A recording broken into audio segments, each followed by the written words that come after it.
Ačiū labai, thank you very much.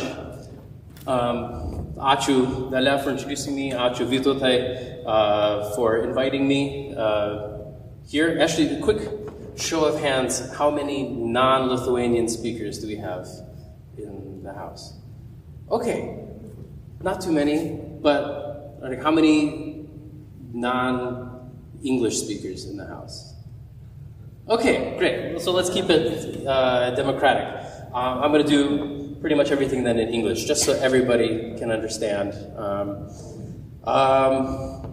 Thank you all for coming. I'm very happy to be here. I am Dovas Lietuvninkas, trumpeter, and I'm very happy to present for you all an evening of trumpet music. How many of you have been to a solo trumpet recital before? Yeah, okay, all right, a few of you. That's 5 more than I expected. So for the rest of you, I hope you're in for a treat. I believe you're in for a treat tonight. Because I'm going to be playing all the stuff that I like the best. Because when you play a solo recital, no one tells you what to play. So the first piece was Monologas, or Monologue, by the Lithuanian composer JONAS TAMULIONIS. A piece that I discovered when I was living in Lithuania and looking for pieces for the trumpet by Lithuanian composers, of which there aren't too many. That's why I started digging. And to my surprise, when I found that piece in a database, none of my friends or colleagues had even heard of it before, and to my knowledge, it hadn't been performed since it was written in 1980. And so I reached out to the composer, and he was very happy to send me the music, and I've made it a piece, you know, let's call it not even perhaps a staple of my repertoire, since I just really love playing it. And it's kind of what it sounds like. It's a monologue for a solo instrument, colored with a bit of these Lithuanian folk idioms. Moving forward, I'm going to hit a kind of very different type of piece. And this is by the Navajo composer Raven CHACON. And this piece is entitled TRIMITAS, which is the Dine, the Navajo language word for 13, the number 13. And this piece is quite different in several ways, not only in its sound concept, as you'll hear, but also in the way it's notated. If there are among you people with musical training, even you may find some of the way this piece is written a little different than normal. I can just give a little example here on my iPad of how this score is notated graphically, those who can see. It's not, these are not your average kind of notes, and so there's up for a lot of interpretation of how to play this piece. And I will leave that now up to you as I perform TRIMITAS for solo trumpet by Raven CHACON.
So I'm willing to bet that most of you haven't heard stuff like that come out of a trumpet bell before.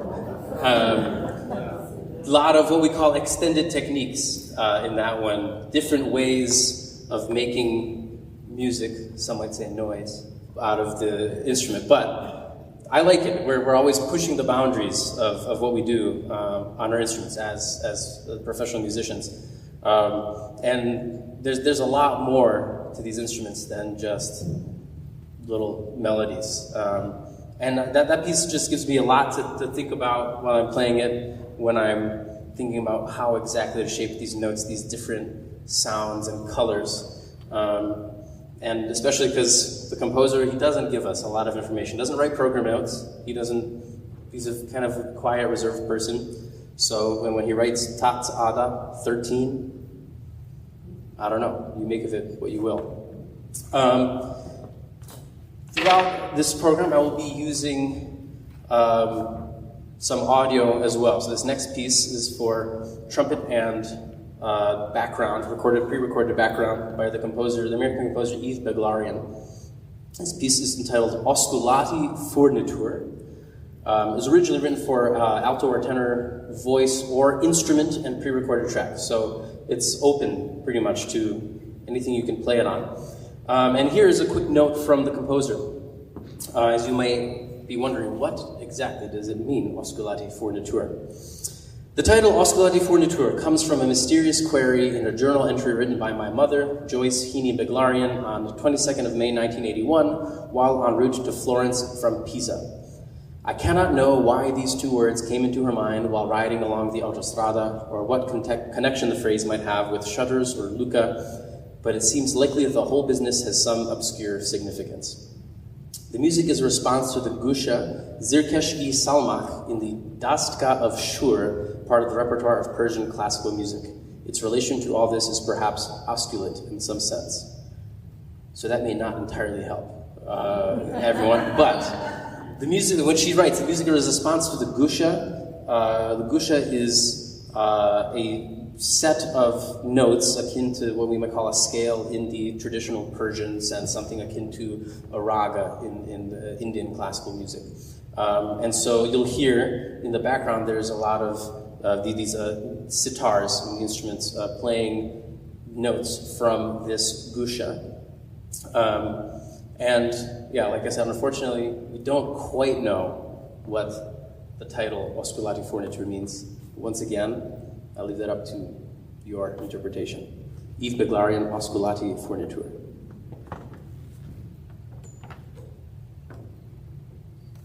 And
second, I forgot to line up one thing here. So this next piece is a recent favorite of mine, and it is entitled in French La Mort de l'Aigle, which translates to The Death of an Eagle.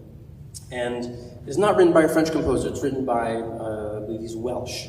But even so, while I wasn't able to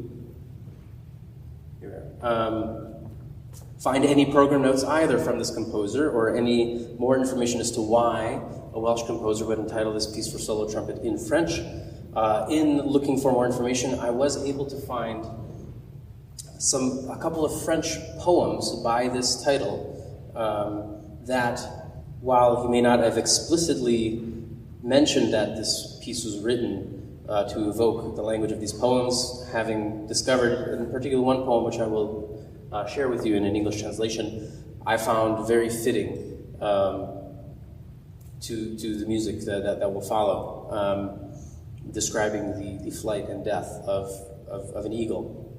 And with this piece we'll venture back into a little more traditional sounding territory, but we'll toe the line a bit. So here is a poem which may or may not be related to the piece, but nonetheless one I find which is powerful, especially in the context of the piece itself, by the 19th century poet Alfred de Vigny, La Mort de l'Aigle. It's an English translation. On the snow of the mountains, crown of the hamlets, the Spaniard has wounded the Asturian eagle, whose flight threatened his white sheepfolds. Wounded, the bird departs and makes blood rain.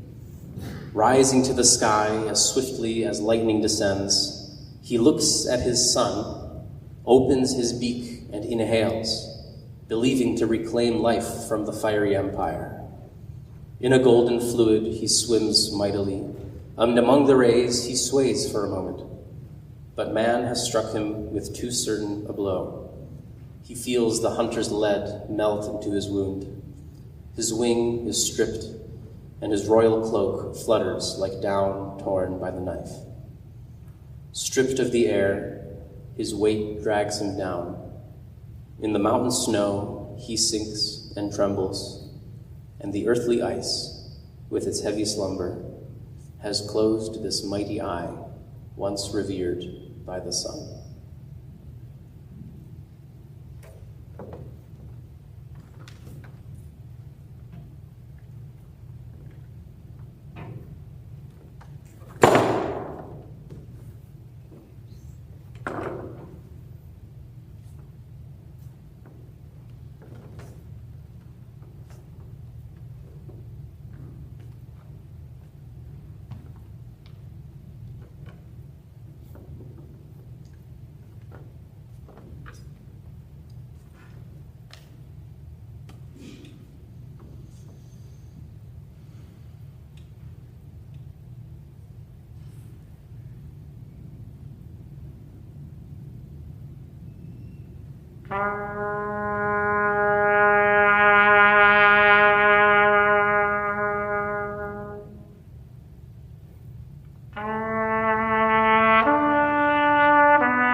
Thank you very much. That's that one's a doozy.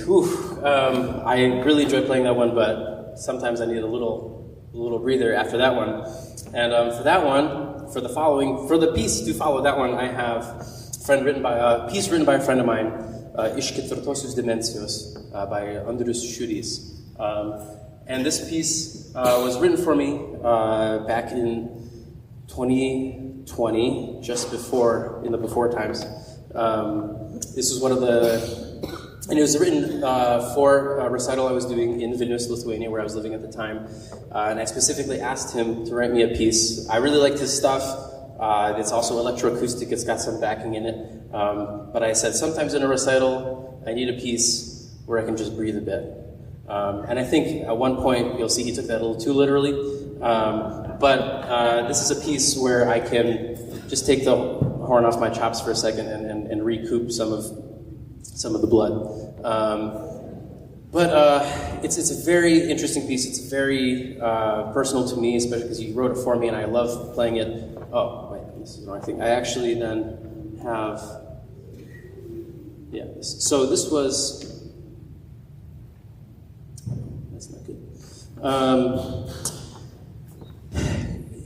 When I put on the recital, I wanted to feature both parts of my identity, being Lithuanian and American, and where I had played pieces, program pieces from both Lithuanian composers and American composers and Lithuanian American composers. And that was all the direction I gave him. I said, I want this piece maybe to be a union of both of those parts of my identity. All right, looks like I'll have to reboot, and I will stall while I do so. This piece was then born out of that idea, and Andrius came back to me and he said, I've got something. It has to do with poetry. At the time, he was writing a lot of stuff with Lithuanian poetry involved. And he came back to me and said, I've used the poetry of the surrealist Lithuanian poet and drama writer Antanas Škėma. And when I told my grandmother about this piece, she said, oh, I knew Škėma. Because they were together in the displaced persons camps in post-war Germany when they were both fleeing Lithuania. And so just a very interesting serendipitous connection. And she told me some interesting humorous stories about Škėma. And Škėma's surrealist world that he lived in was perfect for my friend Andrius and the type of sounds that he was writing and creating. Also, as a trumpet player himself, he kind of really knew how to meld the instrument with this surrealist stuff. And so if my computer is going to play nicely, soon I'll get to the piece. And having played it a few times in Lithuania and for Lithuanian-speaking audiences, because there's all this Lithuanian poetry, and I'm like, well, if I want to play it for people who don't speak Lithuanian, I need a solution for that because the language is such an important part of it. And so I had his partner who voiced the original poetry in the backing track to make kind of a subtitle, an artistic subtitle video to be played while I play this piece. And so far my computer is not cooperating. So maybe we'll come back to that. Because the other two pieces, I do need that. So while we wait for that, let's backtrack a bit. Bach track, if you will. And I'll play a bit of Bach. Because you've been such a nice audience, been listening to such weird stuff. There's a bit more weird stuff to come. But let's refresh the ears a bit with some Bach. This is a movement from his flute partita in A minor, which I play in D minor for those of you with perfect pitch. Actually, C minor. Technical difficulties, 1 second.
Okay. Now back to your regularly scheduled programming.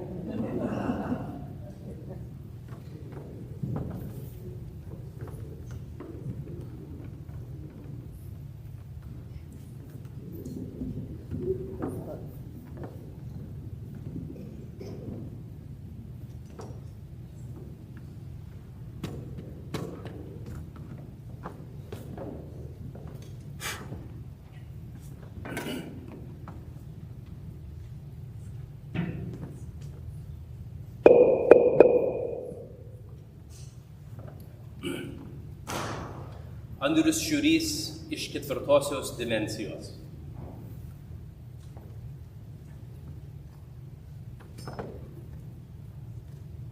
Yra didelės naktis ir nėra manęs. Seniai nuplaukė žuvis į prieplauką. Dideli laivai ir maži laivai skambina prisikėlimo giesmę. Manęs nėra žuvų akyse ir kriauklėse aidi senas prisiminimas. Uostas, vanduo,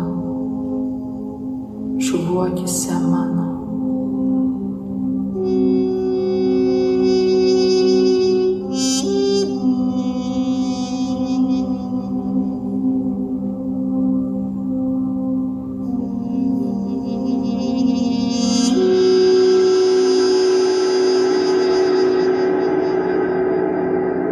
Bažnyčia tuščia.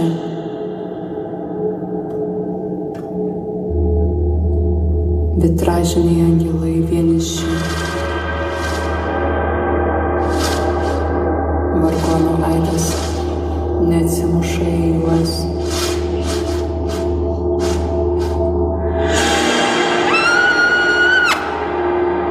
Tuščios, išrikiuotos klaupkos.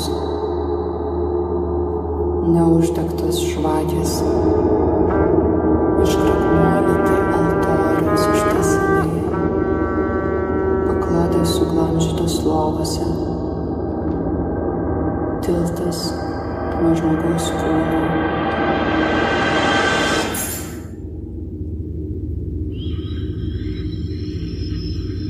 Bažnyčia tuščia. Dievas sėdi sakykloje ir šnabžda. O tai mano meilė, tu ateik kažkur yra pavojus, kažkur sudėtė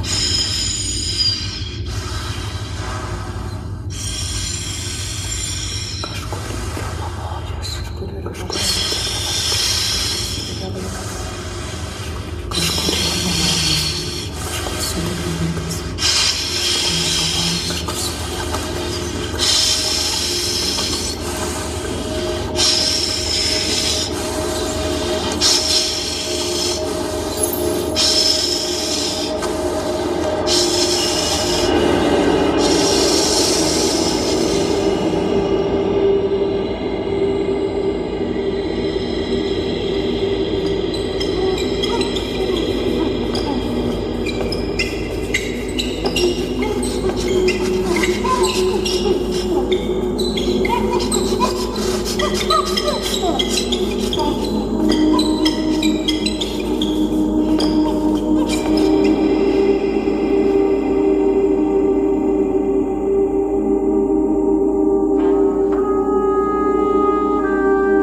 vargšai dievai nutirpo sąnariai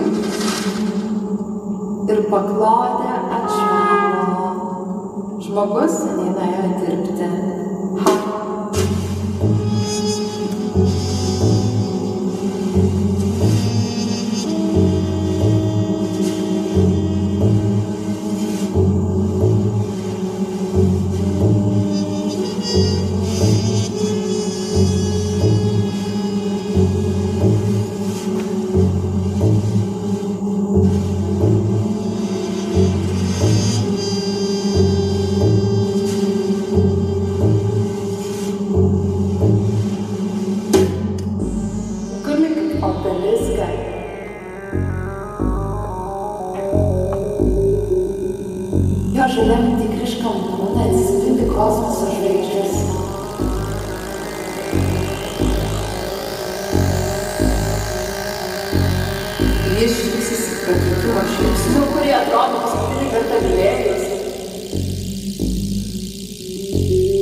Kad mylimosios pirštai nevaikščios jo pašiurpusią odą,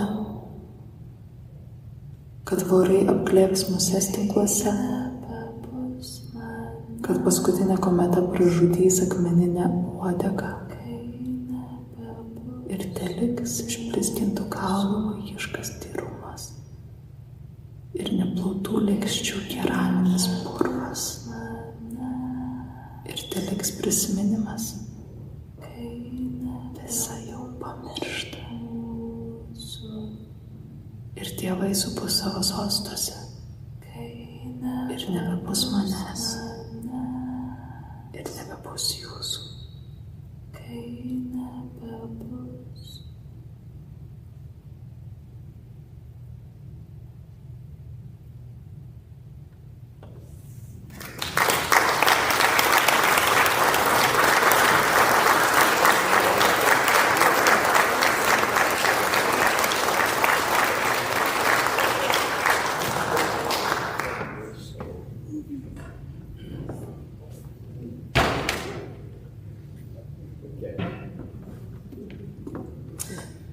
Okay, we're nearing the end of the recital. I want to thank you again for being such a great audience and being willing to listen to some stuff that maybe you weren't expecting to hear, and nonetheless being open to it.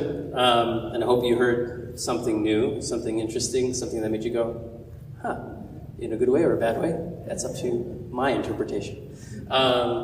But before I play the last piece on the program, I'd like to play one more that I'm not exactly sure what I'm going to play. You may see in your programs, jūsų programuose, improvizacija lietuvių liaudies dainos temomis. So, I don't know, aš gal paklausiu jūsų, ar kažkas turi kažkokią mėgamą lietuvių liaudies dainą? Gal ne du gaideliai, gal kažkokią kitą liaudies dainą. Jeigu aš moku, gal aš pagrosiu, improvizuosiu pagal tą temą. Ar yra kažkokių kitų? Pasvarsyk ant helą. Tos taip ir gerai nemoku. Gal bandysim kitą. Beauštant aušrelę. Žinokit, va, čia kaip tik. Va, Čiurlionio metai, gal ir kaip ne neatsibodo jums Čiurlionis dar. Pabandysiu beauštantį auštrelę pagroti ir paimprovizuoti.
Okay, tai priėjom prie pabaigos, we've come to the end. Ir one more. By the composer, the Dutch composer Jacob TV, Jacob ter Veldhuis, otherwise known as Jacob TV. Pirmiausiai. Ačiū visiems, ačiū organizatoriam, ačiū Ateitininkų savaitės, ačiū pranciškonam. Thank you all for coming. It's been my pleasure. Mano malonumas, mano garbė jums pristatyti šią programą. again, I hope, well, now next time somebody asks, have you ever been to a solo trumpet recital, you all can say yes, I have. And again, so how many of you heard something you've never heard before today? Okay, that's what I was hoping to see. Thank you all for being here. Thank you for coming with an open mind, with open ears. I've really enjoyed playing for you. Every single piece I've played tonight, from Bach to ŠIURYS to Raven CHACON to now the next one, Jacob TV, I really love dearly, and I'm really looking forward to playing it for you. Ačiū labai. Ačiū.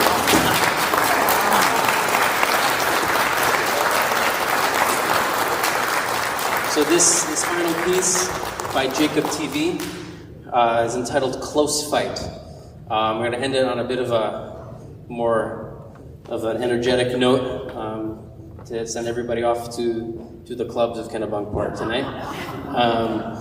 This is Jacob TV, the composer. His oeuvre is comprised of pieces where he takes speech patterns and recorded speech from video or audio, and he finds the inherent rhythms and melodies in our daily speech and turns them into music. He finds these grooves and these incipits, and he makes really, really cool music out of it. He chops it up and cuts and pastes and combines it and puts another groove underneath it, and it really brings out the inherent musicality of our speech and our conversations. And this piece, Close Fight, the video and audio you see will be taken from a post-boxing match interview between two fighters, one of whom is slightly less happy with the outcome than the other, because it was a very close fight.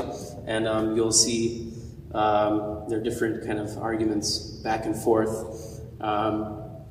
Thank you all for being here. It's been my pleasure. My name is Dovas Lietuvninkas. I don't have a CD or anything at the moment, but I don't know, follow me, follow something trumpet on Instagram or wherever you may find us. Keep an eye out for our concerts. If you're in the Connecticut area, I play in the New Haven and Hartford Symphonies.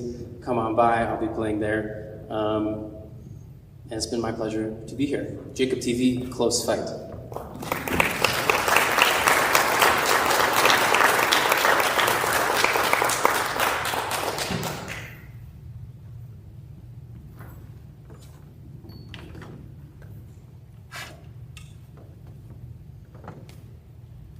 And the new WBA welterweight champion of the world, Adrian, the Problem Broner.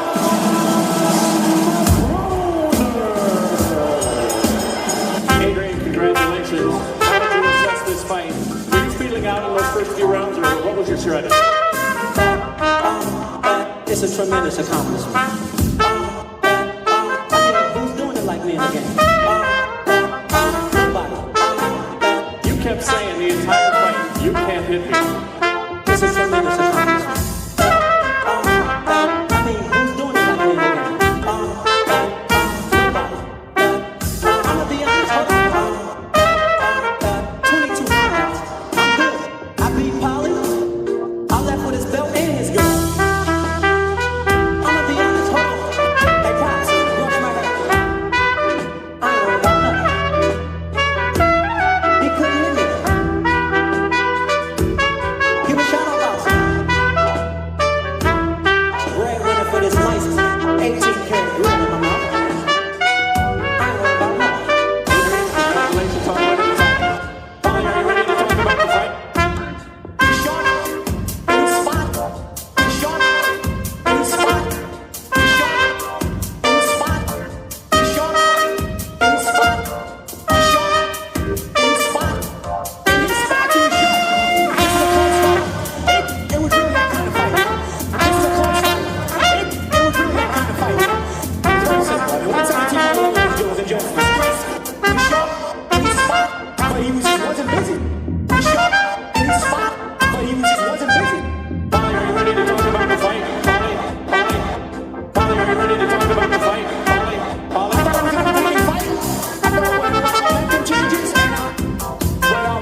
at this point right